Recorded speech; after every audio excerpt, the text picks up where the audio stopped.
Elles méritent bien leur titre de championne de Polynésie de pétanque. Hirivei, la fille, et Salina Kadousto, la maman. La plus expérimentée joue depuis 2001. Elle s'est spécialisée dans le placement. Mais elle veille aussi au sérieux des entraînements.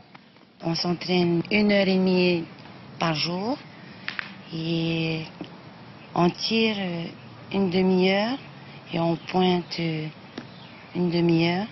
Et la suite, c'est des matchs. Hirivei n'a que 20 ans, mais elle est déjà une joueuse hors pair. Elle aime briser les espoirs de ses adversaires. Travailleuse et volontaire, pour tirer, elle s'est rendue compte que la manière indirecte pose un inconvénient majeur.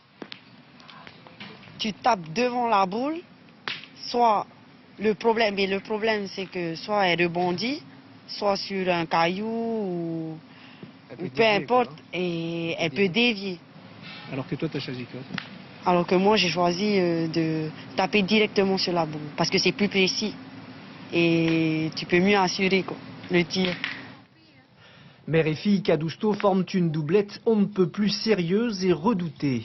Mais pour autant, à la Fédération tahitienne de pétanque, on ne s'emballe pas.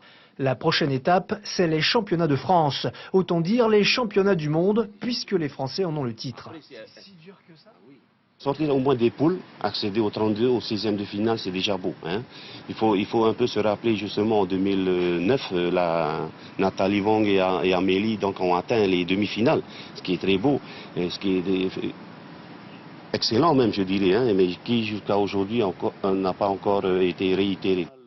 Il faut dire que les Français détiennent le titre de champion du monde depuis 12 ans. Nos Polynésiens auront bien du fil à retordre. Si notre doublette a les capacités pour réussir, il leur faudra également un mental d'acier et une envie de vaincre inébranlable pour relever ce défi.